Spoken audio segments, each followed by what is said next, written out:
আবু জারকে দেখা এবার আলী ডাক দিয়া বলতেছে, ও আবু জার তুমি কেন আসলা? বলে আমি আসছি নাই, আমাকে পয়গম্বর স্বপ্ন যুগে দেখায়া আমাকে আপনার দরজা পর্যন্ত আইনা দিছে। কেন আনছে, কেন আনছে? বলে ডাক দিয়া বলতেছে, এটাও আবু জার বলতেছে, ওই মা ফাতেমা আর নাই, তাকে কবরস্থ করা লাগবে। আর মা ফাতেমা নাই, তাকে কবরস্থ করা লাগবে। এই জন্য আমি আসছি, এই জন্য আমি আসছি।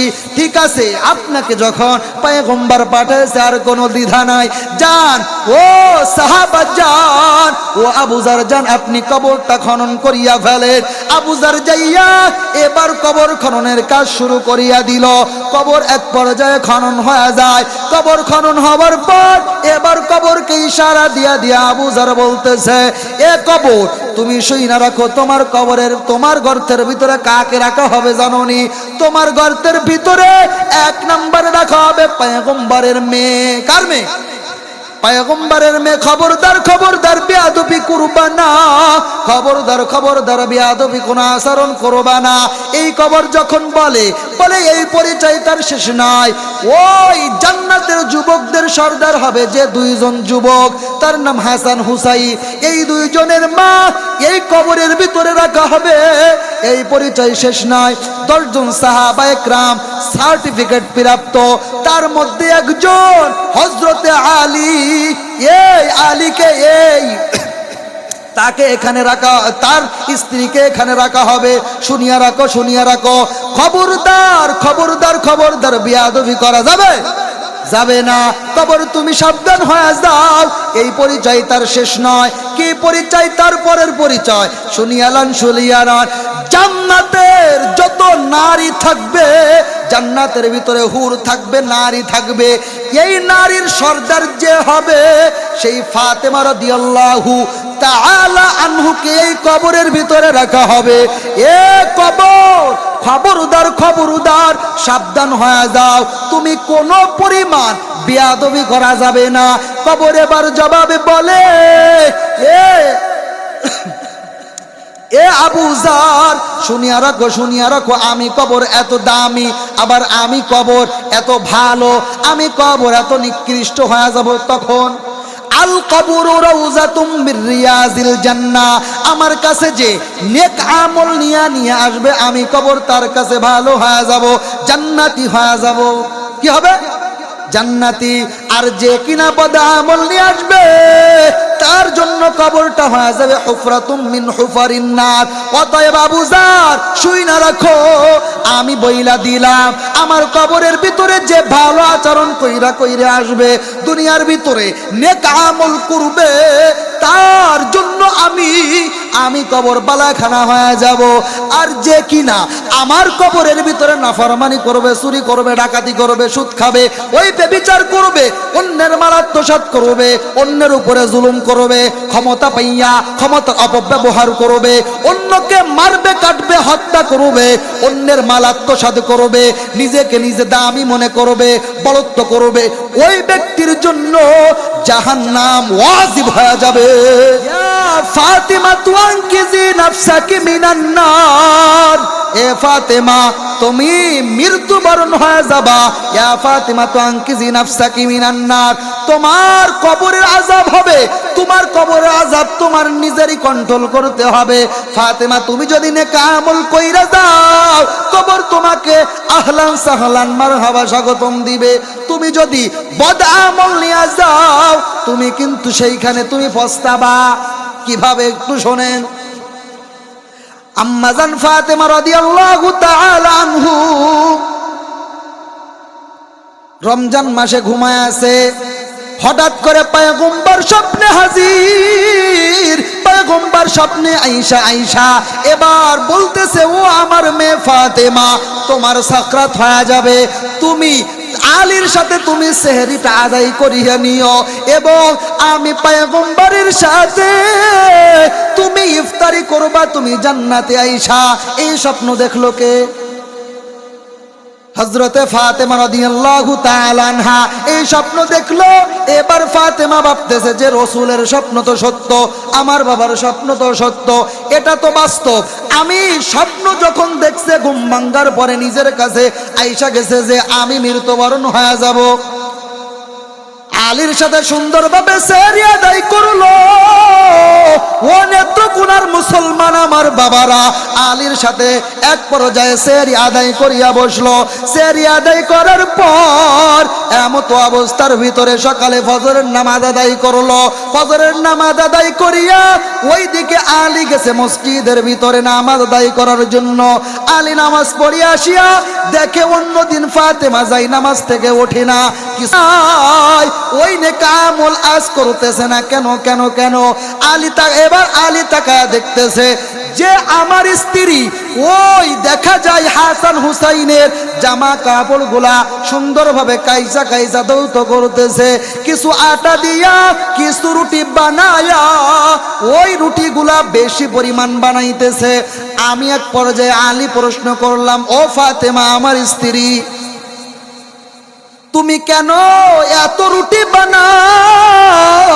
জানা দাও তুমি কেন এত রুটি বানাইতেছো বলো।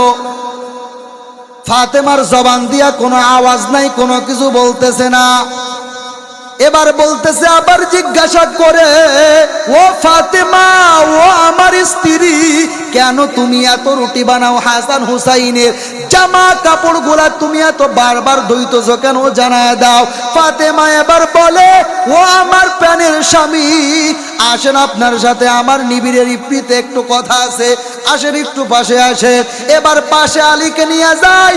আলীকে নেওয়ার পর এবার জানায় দেয়, ও আমার প্রাণের স্বামী, শুইনা রাখেন একটা বিষয়, আমি দুনিয়ায় আর থাকবো না, কারণ আমার বাবা গত রাতে আমাকে স্বপ্ন দেখায়, আমাকে বলে, ও আমার মেয়ে ফাতেমা, শুইনা রাখো রে মা, তুমি আমার সাথে ইফতারি করবা, আলীর সাথে সেহরি কইরো।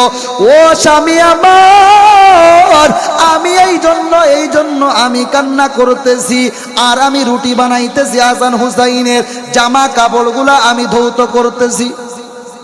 এই কথা যখন বলল, এবার আলী কান্না জড়িত কণ্ঠে ডাক দিয়া বলে, ও আমার স্ত্রী, তুমি বিদায় হয়ে যাবা, আমি কাকে নিয়ে থাকবো?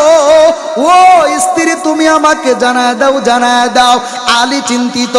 এবার হাসান হুসাইন দুই ভাই মায়ের কাছে আইসা ডাক দিয়া বলে, ও মা, তোমরা কি নিয়ে আলাপ করতেছো?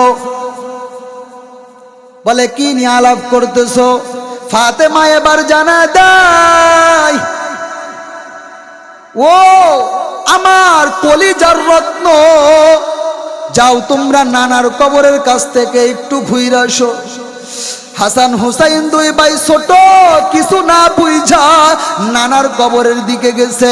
যাইয়া সেখানে নানার কবরের উপরে দুই ভাই লাফালাফি করতেছে।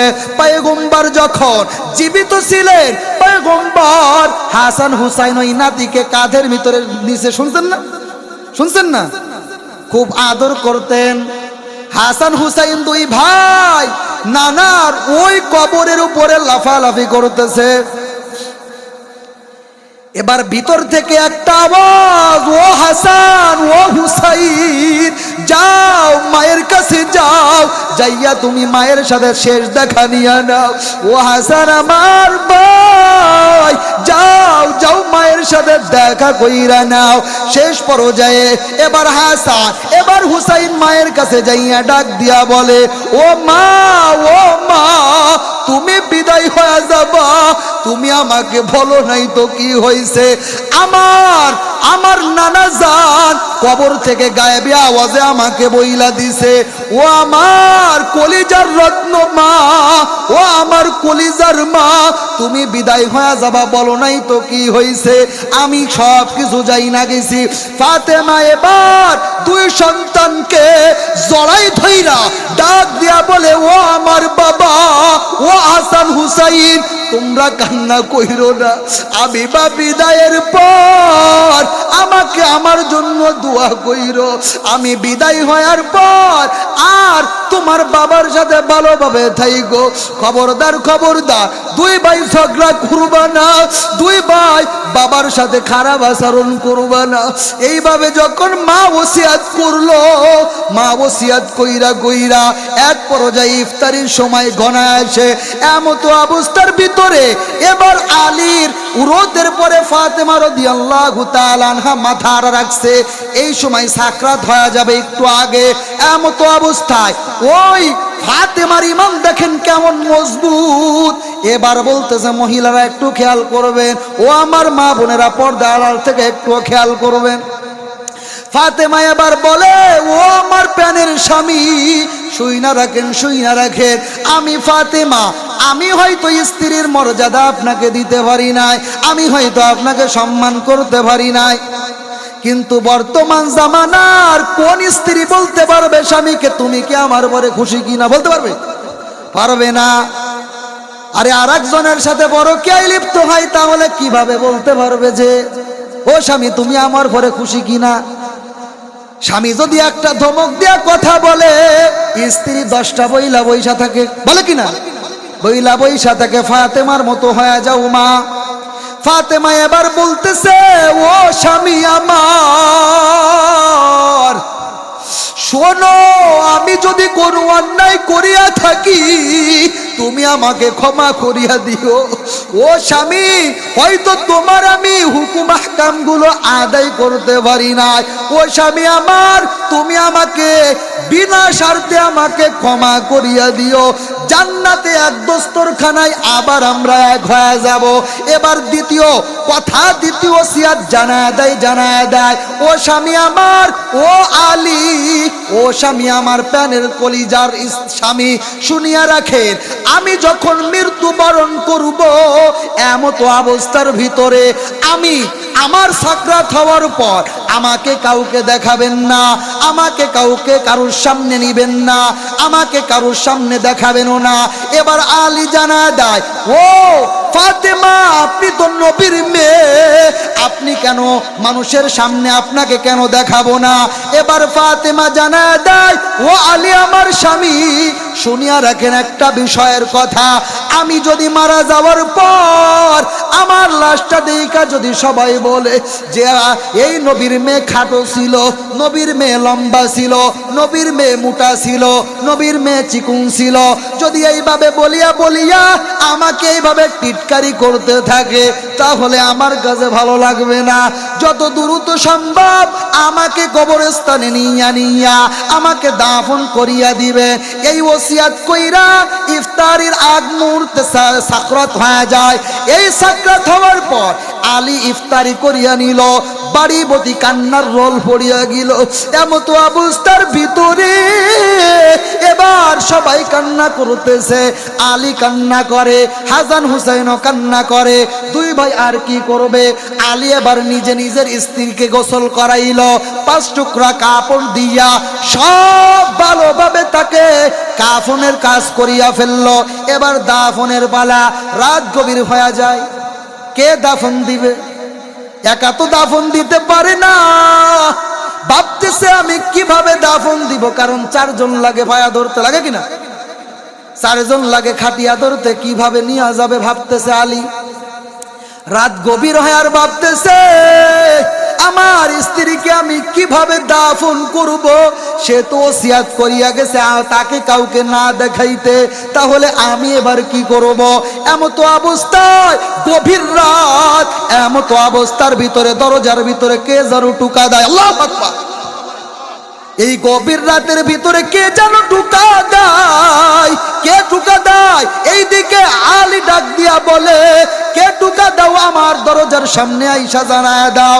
এবার ভিতর থেকে আবার জবাব দেয়, কে টুকা দাও? জানায় দাও, জানায় দাও। কান্না জড়িত কণ্ঠে ওইদিকে একজন সাহাবা কে যেন টুকা দেয়, তার নাম আবু জার। সুবহানাল্লাহ! আবু জারের কণ্ঠের আওয়াজ পাইয়া ডাক দিয়া বলে, আবু জার, তুমি এত রাতে কেন আমার বাড়ির সামনে? জানায় দাও, জানায় দাও।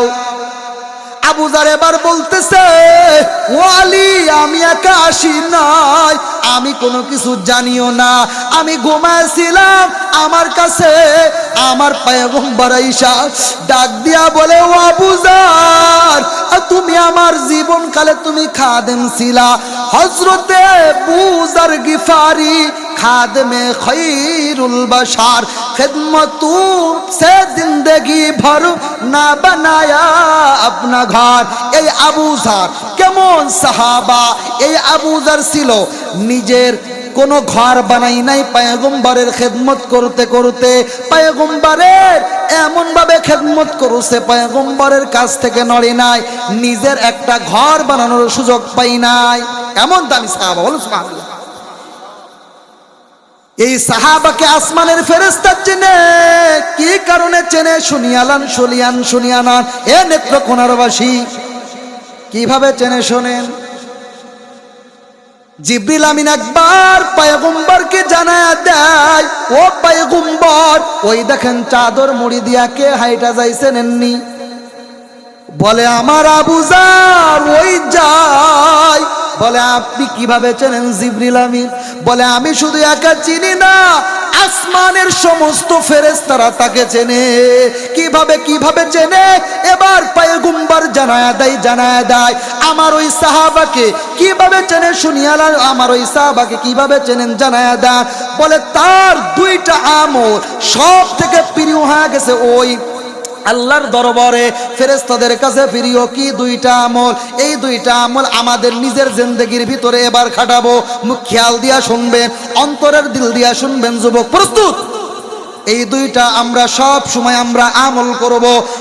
এক নাম্বার, জিবরিল আমিন জানায়া দেয় আমার ওই আপনার ওই সাহাবা আবু যার, সে নিজেকে নিজে সব থেকে ছোট মনে করে। কি করে?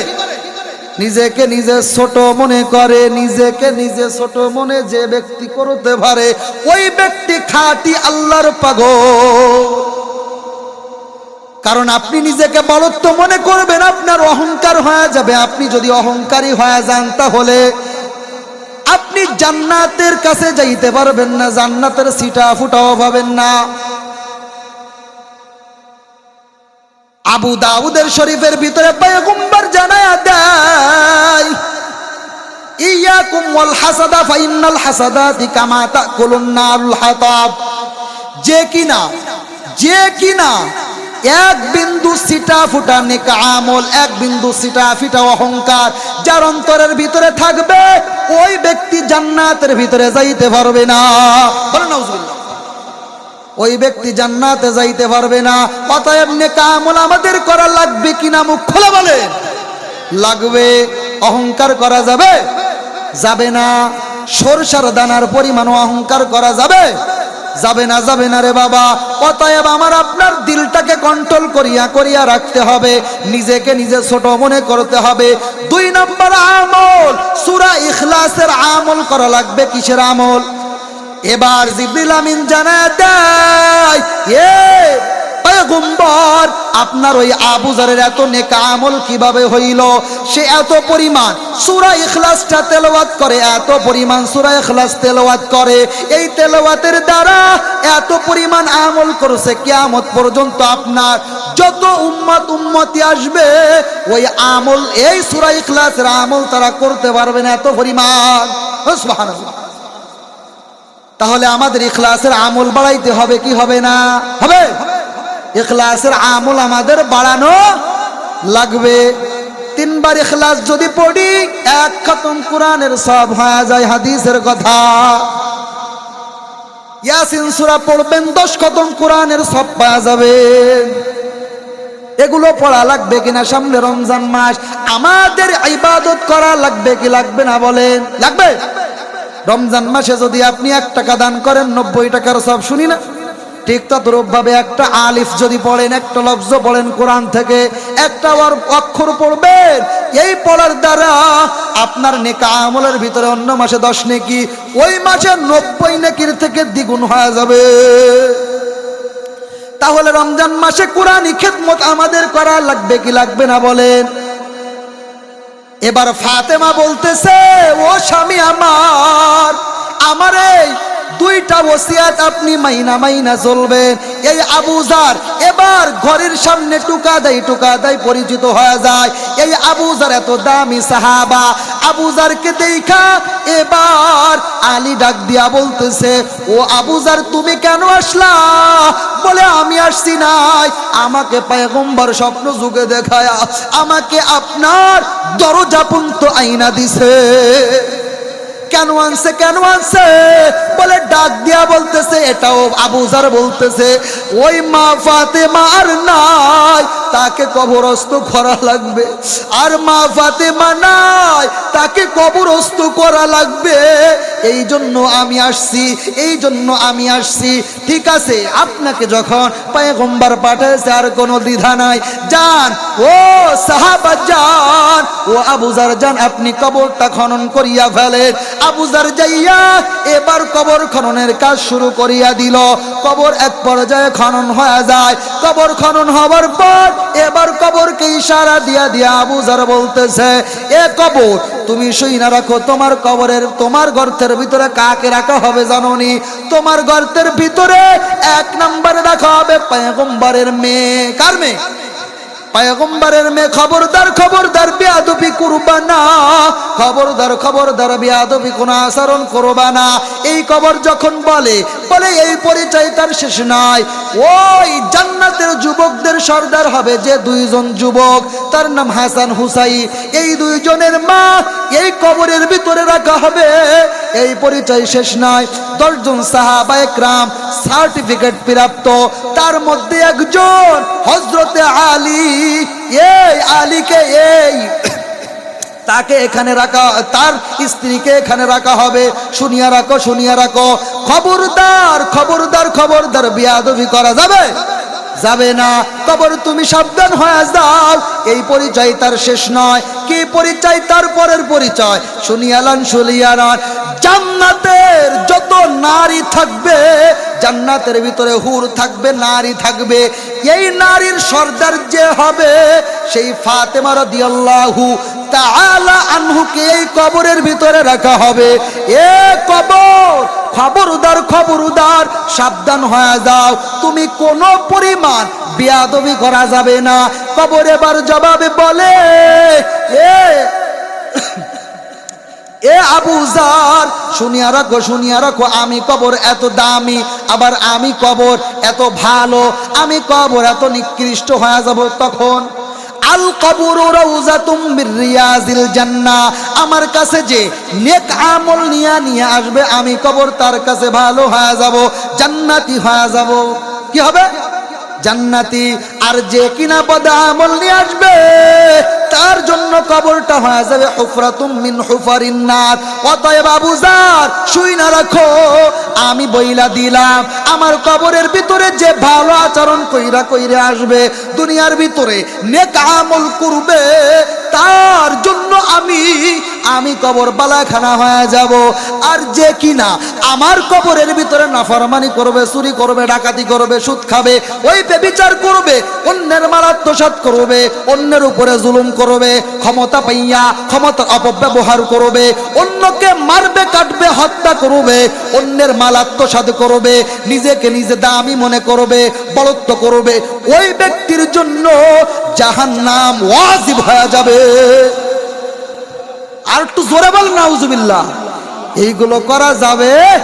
এ নেত্রকোনার মুসলমান আমার বাবা, শুনিয়া রাখো, বদ আমল করা যাবে না, নেক আমল করা লাগবে। এই নেক আমল যদি তুমি আমি এক পর্যায়ে কইরা বসি, জান্নাতি হব কি হব না? এক পর্যায়ে ফাতেমাকে কবর দিয়া দিল। এই ফাতেমার কবরের দ্বারা বুঝা গেল কবর কিন্তু কাউকে ছাড় দিবে, কবর কিন্তু কাউকে ছাড় দিবে না। অতএব আমাকেও ছাড় দিবে না, আপনাকেও কিন্তু ছাড় দিবে না। কবর ফাতেমার বেলায় যেমন আমার বেলায় তেমন হয়ে যাবে, আপনার বেলায় তেমন হয়ে যাবে, যাবে কিনা? অতএব আপনার বেলা আমার বেলা সব বেলায় আমরা কবর কিন্তু এক। নেক আমল করবেন জান্নাতের ভিতরে যাবেন, বদ আমল করবেন জাহান্নামের ভিতরে যাবেন। অতএব জান্নাতে কারা কারা যাইতে চান, 2 হাত তুলিয়া আল্লাহকে দেখা দেয়। আল্লাহ তুমি সবাইকে কবুল ও মঞ্জুর করো, সকলে বলেন আমিন।